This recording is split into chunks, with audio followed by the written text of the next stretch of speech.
Family disowned me after my sister framed me for theft, but now years later begging me for help. So here's the thing. I'm not exactly my family's pride and joy. Never have been. You've got my sister Jessica, total golden child, practically perfect at everything she touches. And then there's me, struggling to get a small business off the ground, barely keeping up with the bills. My parents?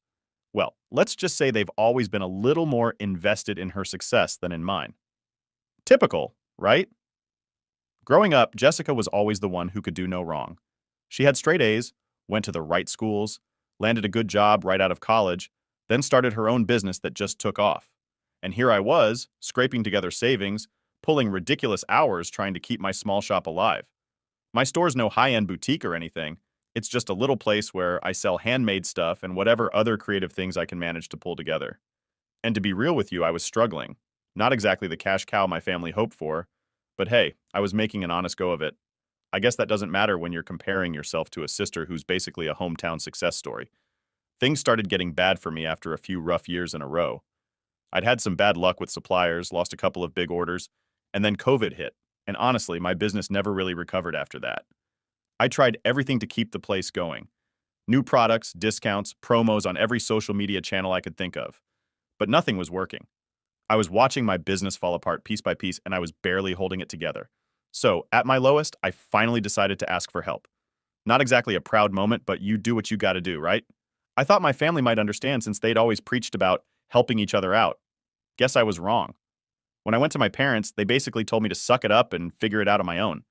They said something like, if you can't make it work by now, maybe it's time to rethink things. Real encouraging, right? But Jessica overheard, and she swooped in with an offer. She had that I'll save the day look on her face, which already put me on edge.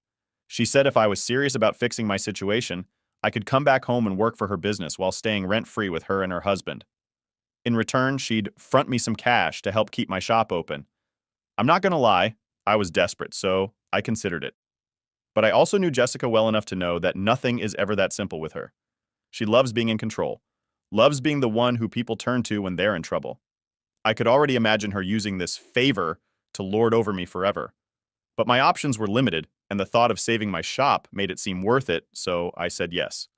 Moving back into my hometown felt like a slap in the face. Here I was, nearly 30 years old, dragging myself back to my family because my business was crumbling. Meanwhile, Jessica was living in this beautiful house with her perfect little life. It was like I'd stepped into a reality show where I was the before and she was the after. The moment I walked in, my mom was on me about how I could have done more with my life if I'd just followed Jessica's example. I kept my mouth shut, though, because honestly, I needed them. Jessica wasted no time putting me to work either. She had me doing all kinds of random tasks for her business: inventory, packing, running errands, stuff that had nothing to do with why I was there. It felt like she was showing off, like I was supposed to see how successful she was and feel grateful that she'd even thought to help me out. And maybe I was supposed to feel embarrassed, but mostly I felt angry. Now, I'd expected some tension. We'd never exactly been close, but this was something else. I swear every time she'd help me, it came with this little jab. She'd say stuff like, I know it's tough for you, with that fake sympathetic look, or maybe if you'd planned better, things would be different. I just kept swallowing it because, again, I had no choice. I needed that money if my shop was going to survive. After a couple of weeks, Jessica finally came through with the money. She transferred a chunk into my account, and for a split second, I thought maybe she was actually doing something decent. I didn't ask any questions, just took it as a lifeline. I thought, okay, maybe I can make this work, get back on my feet, and then I can finally get out of here and back to my life. But something didn't sit right. Every time I'd bring up my business, she'd get this smug look on her face, almost like she was waiting for something to go wrong. I brushed it off as just her usual attitude. But then, the weird stuff started. One day I went to pay a bill for my shop, and the transaction was declined. I checked my account, and every cent was gone. Not just the money Jessica had transferred, but all the funds I'd managed to scrape together, completely wiped out. I felt like I'd been punched in the gut. I called the bank in a panic, thinking maybe it was a mistake or some kind of fraud. But the bank guy on the other end just tells me calmly that the money had been transferred out and that there was nothing suspicious on their end. I spent hours on the phone trying to track it down. I didn't understand how this could happen. That's when it hit me. Jessica had my account info. When I moved in, she'd helped me set up everything, even insisted on handling some of my paperwork. She had every single detail about my finances, which meant she could move money around however she wanted. It was all starting to click, but I still wasn't ready to believe it. I mean, I knew Jessica could be petty, controlling even, but stealing from me? That was a whole other level. I kept telling myself it couldn't be true, that maybe I just misplaced something or missed a payment. But deep down, I knew better. She was capable of more than just being a pain. I knew it, but I didn't want to admit it. So I waited, hoping maybe there'd be some kind of explanation, maybe even an apology if she'd made a mistake. But instead, I got the opposite. The next morning, my mom came storming into my room, yelling about how I was a disgrace to the family. She called me a thief, said I'd betrayed everyone. Apparently, Jessica had gone to my parents with proof that I'd been stealing money from them to fund my failing business. She made it sound like I'd just been using everyone this whole time. I barely even processed what was happening. I was in shock, just standing there listening to my mom go off, calling me a liar, and worse things I'd rather not repeat. The only thing I could think was, why would she do this? That was when I realized Jessica never intended to help me. She'd set me up from the start. After my mom's blow-up, I barely had time to collect myself before my dad got involved. He came storming in, demanding to know where the money was. There was no talking, no chance to defend myself. It was just accusation after accusation. They had it all mapped out in their heads. I'd come back to mooch off Jessica. I was using everyone to keep my failing business afloat, and now they finally saw my true colors. I felt trapped, like everything had already been decided before I even opened my mouth. And Jessica? She stood there, leaning against the wall with her arms crossed, looking calm and concerned, like she was the victim here. It was so perfectly staged that I almost believed her myself. She had evidence, some printouts, probably showing the money that was transferred into my account and then back out, and she handed it all over to my parents, all wrapped up with her little narrative about how I was taking advantage of the family. But it was worse than just my parents being mad. They were disgusted. They looked at me like I was the lowest scum on the planet. My mom even said, "You know, I always hoped you'd turn things around. But now, I wish we'd never helped you at all." I can still hear her words echoing in my head. I felt like I was sinking, unable to catch my breath. So, they packed up my things. I didn't even get a say in it. My mom went through my stuff, tossed everything in a suitcase, and told me to get out. I watched in silence, completely stunned. They wouldn't even let me explain that the money Jessica had given me was supposed to help me stay afloat. Every time I tried to say anything, they'd cut me off, saying, "Don't make it worse for yourself." In the middle of it, I tried to look at Jessica, just hoping she'd have some flicker of guilt or something. But she wouldn't meet my eyes. She kept her gaze on the floor, probably to keep up her innocent act, but I knew it was because she couldn't look at me. She knew exactly what she'd done. When they were done throwing my stuff together, my dad handed me a bus ticket out of town. He told me I wasn't welcome back, that I was a shame to the family. It hit me that they weren't just kicking me out, they were cutting me off completely. My whole life, I'd been on thin ice with them, and this was the last straw. It was only when I stepped out of the house that it all really hit me. I'd gone from barely hanging on to being completely left with nothing in less than 24 hours. And what's worse? This was all her doing. Jessica had set me up, lied through her teeth, and made me look like a criminal, just so she could look like the good one in the family. She was the one who wiped my account. She was the one who put all the blame on me, and she got away with it. The first night, I stayed at some rundown motel on the edge of town, trying to figure out what I was going to do next. It was cheap, which was the only good thing about it. The bed was lumpy, there were stains on the walls, and the whole place smelled like a mix of bleach and regret. But I couldn't afford anything better. I lay there staring at the ceiling, replaying everything in my mind, trying to make sense of it all. How could Jessica do this? I mean, yeah, we weren't close, but this was something else. It wasn't just jealousy. It was like she'd planned this from the start. I thought back to all the little comments she'd made, all the digs about my business failing and how I didn't plan well enough. She'd been laying the groundwork for weeks, maybe months. It was like a sick game to her. The next day, I tried to call my parents. I was hoping maybe, just maybe, they'd come around if I could talk to them without Jessica around. But they didn't answer. I left voicemails, sent texts, even tried calling from a different number. Nothing. They'd completely cut me off. It felt like a punch to the gut, realizing that they'd written me off just like that, without even giving me a chance. At that point, I didn't know where else to turn. My friends were mostly out of state or tied up with their own lives, and I didn't want to drag them into this mess. Plus, let's be real, I was embarrassed. Admitting that my own family had turned against me was like confessing that I'd failed on every level. I mean, who gets kicked out by their own parents at almost 30? Eventually, I decided to find work nearby and just try to rebuild, no matter how slow or hard it was. I knew it wasn't going to be easy, but what choice did I have? I started hitting up local businesses, looking for anything that would pay, even if it was just enough to cover food and rent for a tiny apartment. My pride was already in shreds, so I wasn't above taking whatever job I could get. It was a rough few weeks. There were nights where I barely ate, days where I was so exhausted from job hunting that I'd just collapse on the couch of whatever friend's place I'd managed to crash at. I felt like a ghost, moving through the motions, just trying to survive. The hardest part was knowing that all of this was because of Jessica. Every struggle, every bit of humiliation I went through, all because she'd decided to screw me over. And the worst part? My parents weren't just mad at me. They genuinely believed I was some kind of thief, someone who'd steal from their own family to keep a dying business afloat. They'd fed off every word Jessica had said, every proof she'd given them, like it was gospel truth. No questions, no doubts, just straight up belief in her story. And Jessica? She was probably sleeping like a baby with my family none the wiser. One evening, after another brutal day of job hunting, I sat down and just let myself be angry. Up until then, I'd been hurt. I'd been desperate, but now, I was just mad. It wasn't fair that she got to go on with her life, playing the hero while I was left scraping by. And the worst part was, she'd done it so smoothly, so flawlessly, that no one even suspected her. It was like she'd thought of everything, every tiny detail. But I made a decision that night. I wasn't going to let her win, not completely. If my family didn't want me, fine. If they believed her lies, that was on them. But I wasn't going to just disappear quietly.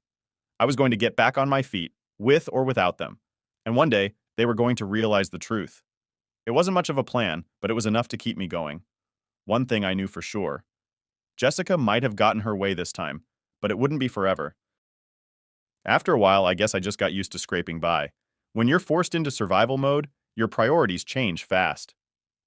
The first few weeks after getting kicked out, I was too busy trying to get food on my plate and keep a roof over my head to think about anything else.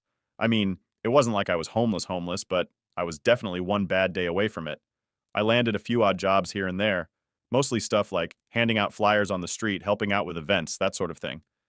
Nothing permanent and definitely not enough to pay for an apartment. But eventually I caught a break at this small bakery. They needed someone to help out with morning shifts and cleaning, and I jumped on it. Was it my dream job? Not by a long shot, but it was honest work, and I needed every cent I could get my hands on. The first few weeks at the bakery were tough. I was waking up before sunrise, scrubbing floors, cleaning out ovens, even dealing with customers who seemed to think I was their personal punching bag. I won't lie, I felt humiliated. I went from being a small business owner with my own place to being the girl wiping tables in a bakery that barely even covered my basic bills, but I was determined not to let it break me. Over time, I settled into a bit of a routine. I'd work mornings at the bakery, then spend the afternoons at the library or on my phone, scouring job boards and trying to figure out a plan to get myself back on my feet. I spent hours researching everything from business grants to job training programs. It was exhausting, but it kept me focused. In some strange way, it was like having a project to work on. And I needed that. Something that reminded me I still had a future, that I wasn't just this failure my family had branded me as. Every now and then, I'd get this pang of anger thinking about Jessica. I mean, here I was, basically starting over from scratch while she got to live her cushy life, looking like a saint in the family's eyes. But I pushed those thoughts down because, honestly, it didn't help. Anger wasn't going to pay my rent or help me get my life back. I had to keep my head down, focus, and keep moving forward. No one was going to come save me, that much was clear. One day, I was helping a customer who'd come in every week like clockwork. He was this older guy, real friendly, always had a story to tell. I guess he saw something in me because, out of the blue, he asked, "What's a smart girl like you doing working in a bakery?" I shrugged it off, but he kept pressing. And before I knew it, I was telling him the short version of my story. I didn't get into all the drama with Jessica, but I mentioned losing my business and having to start over. Turns out, he was some retired business owner who'd seen it all. He gave me a few tips, told me about some free local business workshops, and even introduced me to a few people he thought might be able to help. That was a turning point for me. I started going to those workshops whenever I could, learning everything I'd done wrong with my shop and figuring out how to avoid those mistakes if I ever got another chance. Little by little, I started feeling like maybe I wasn't as much of a screw-up as I'd thought. About 6 months in, I got my first break. One of the guys I'd met through the workshops worked at a hardware store and mentioned they were hiring for some basic sales positions. It wasn't glamorous, but it was a steady paycheck. I went in for the interview and I guess they could see how badly I wanted it because I got the job. The hardware store was a whole different world from the bakery. For one, I was working regular hours and I even got weekends off. But more than that, I was learning again. I threw myself into the work, learning everything there was to know about tools, repair supplies, you name it. Before long, I was the go-to person for all the tough customer questions. The manager noticed my effort, and I started getting more shifts, a little more responsibility. It felt good, like I was finally doing something that mattered again. I won't pretend I was rolling in money, but I was finally stable. I saved up every extra dollar, started paying off the debt that was left over from my failed business, and even managed to put a little aside each month. I was rebuilding, piece by piece, and for the first time in a long time, I felt proud of myself. It was nothing flashy, but it was mine. Around this time, I heard through a mutual friend that Jessica was still talking about me. Apparently, she'd told some people that I was ungrateful and didn't appreciate the help she'd given me. She was spinning this story like she'd tried to save me, and I'd just thrown it back in her face. I guess she needed that narrative to feel good about herself, to keep up the image of the perfect sister. The old me would have been furious, but I just shrugged it off. I knew the truth, and that was enough for me. The hardware job wasn't exactly my dream either, but it was teaching me skills I'd never had before, and I started seeing possibilities I hadn't considered. I thought maybe I could stay in retail, maybe work my way up to a manager role someday, or even start a small handyman service if I could get some tools together. My whole perspective was shifting. It was like I'd finally learned that I didn't need my family's approval or validation to succeed. I just needed to keep showing up and putting in the work. In the evenings, I'd go home, make myself a simple dinner, and plan out my next steps. I still didn't have much of a social life, but I was okay with that. This was the first time in a long time that I felt like I had control over my life. I wasn't depending on anyone else, and I wasn't looking for handouts. If I failed again, it'd be on me, and I'd be okay with that. Slowly, I started reconnecting with a few friends I drifted away from. They didn't know the full story, but they knew I'd been through a rough patch. They were supportive, and it felt good to have people around me who weren't judging me or comparing me to my sister. They respected me for who I was, even if who I was wasn't perfect. It made me realize that maybe I'd put too much importance on my family's opinion in the first place. Not everyone saw me as a failure. Looking back, those months working at the hardware store, taking things day by day, were like therapy for me. I started seeing myself as someone who could succeed on their own terms, without needing to prove anything to anyone. I was healing from all the garbage my family had thrown my way, and I was finally finding some peace. By the end of that year, I was no longer that person who'd left home in shame. I'd rebuilt my life from scratch, and yeah, it wasn't perfect, but it was honest. I could look at myself in the mirror and actually feel proud, knowing I'd done it on my own. So there I was, going about my new routine and feeling like I'd finally reached some peace. And then, just like that, Jessica found a way to bulldoze her way back into my life. One day, out of nowhere, I get a message from Jessica's husband. I hadn't heard from him in ages, and honestly, I never even considered him someone I could count on. He was always just Jessica's husband to me. So I open the message, and it's this long-winded paragraph about how he doesn't know who else to turn to, and how they're going through a rough patch. I was just sitting there thinking, is this real? Now you reach out? At first, I ignored it. I figured they were in some minor argument, or he wanted advice on how to deal with her attitude or something. I mean, why else would he reach out to me? But he kept messaging, saying it was serious, and that he needed my help. I was torn because on one hand, I'd worked hard to cut them all off, but on the other hand, curiosity got the best of me. So finally, I caved and agreed to meet him.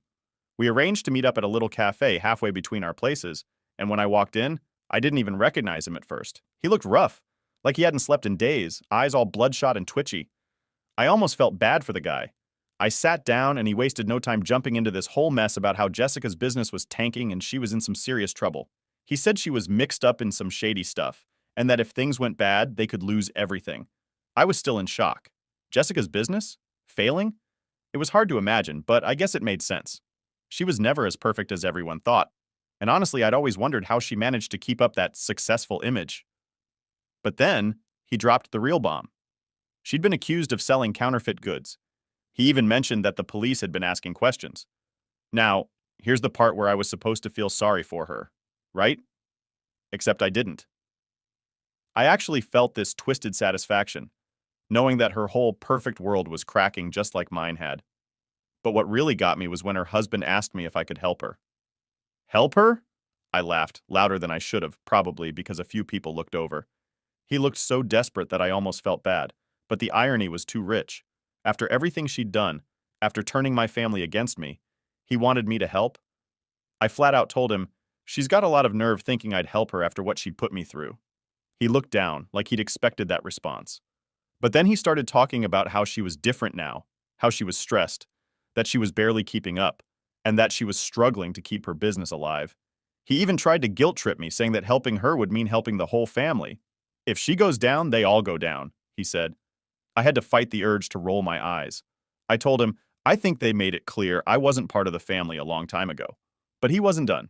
He said something that really made me pause. He told me Jessica had been lying to my parents for years, not just about me, but about her whole business. He said she'd been using family money, convincing them to invest in her business while hiding the fact that she'd been selling knockoffs. Apparently, she'd made up this story that she was importing exclusive high-end products, and my parents had been funneling money her way because they thought they'd be getting a cut of her profits. They thought she was a success story, but she was using their money to fake it the entire time. I was stunned. Here I was, trying to rebuild my life from scratch, and my sister was living off family money, lying about her entire success. And now that her lies were catching up to her, she was hoping I'd come back and save her skin. My first instinct was to just walk out right there, but I held back. I wanted to hear every single detail about her mess. Her husband went on to explain that things had gotten so bad, she was facing real legal consequences. If the counterfeit products were traced back to her, she'd not only lose her business but possibly face charges. He didn't say it outright, but it was clear. If Jessica went down, the family's reputation would take a massive hit. And here he was, practically begging me to help smooth things over with my parents. I sat there, trying to process everything. I'd spent so long being the black sheep, the disgrace, the one they'd shoved aside, and now they wanted my help. They wanted me to come back into the fold and clean up Jessica's mess. I told him flat out, I don't owe her anything. She made her bed, let her lie in it. He was silent for a moment, like he finally understood how deep the betrayal ran. Then, almost like a last-ditch effort, he said, look, maybe if you spoke to your parents, they'd listen. They'd give her another chance. And that's when I lost it. I leaned in and told him exactly what they'd said to me when I was kicked out, the words that had haunted me since. They looked me dead in the eye and called me a disgrace. They told me I wasn't welcome back, that I was nothing to them. So if they're looking for a savior, they should look somewhere else. His face turned pale. I think he realized that there was no winning me over, that I was done with all of them. He tried one last time, almost whispering, please, she needs you. The family needs you. I stood up, threw a few bucks on the table for my coffee, and looked him dead in the eye. No, she didn't need me when she was setting me up, and they didn't need me when they shipped me off with nothing. So now, I don't need them. I walked out without looking back. There was no way I was going to let myself get dragged back into their chaos. I'd built something out of nothing, found a way to survive on my own, and I wasn't going to let their guilt or desperation pull me back. I went back to my life that night feeling lighter. For once, I'd stood up for myself, faced them without any of the fear or shame I used to carry. I'd finally closed the door on that chapter, and I wasn't going to let them open it again. I thought that walking out of that cafe would be the end of it. I'd shut the door, burn the bridge, and finally put my family and Jessica out of my life for good. But as fate would have it, the universe wasn't done with my sister just yet. A couple of weeks went by and things were pretty much normal on my end. I'd go to work, save what I could, and focus on rebuilding. I figured my family would eventually realize that Jessica's life was crashing down around her, but that wasn't my problem anymore. She'd done enough damage to me. It was about time she dealt with the fallout on her own. Then one day, out of nowhere, I got a call from a number I didn't recognize. Normally, I don't bother with unknown numbers, but something made me pick up. It was my mom. Just hearing her voice threw me off balance for a second because, up until now, they'd all been radio silent. She launched into this sob story about how the family was in crisis and how Jessica was really struggling. I could almost hear the desperation in her voice, like she was barely holding it together. Turns out, Jessica's problems were a lot bigger than her husband had let on. The investigation into her counterfeit business had gotten serious, and the authorities were all over her case. It wasn't just about her business either. Since my parents had invested a lot of money in her success, They were now under scrutiny too. Apparently, the family assets were at risk of being frozen, and they were looking at potential fines, or worse. Mom was practically pleading with me to understand, saying that they were all in this together, and that the family needed to stick together. I almost laughed. For years, they'd treated me like an outsider, like some kind of failure, and now that their golden girl was crashing, they suddenly remembered I was part of the family. I kept my cool and let her talk, but honestly, every word was just making me angrier. She said things like, "We're all hurting," and Jessica made a mistake, but she's still family. The nerve of it! They didn't even care to hear my side when Jessica had set me up, but now that they were the ones paying the price, they wanted me back in the fold.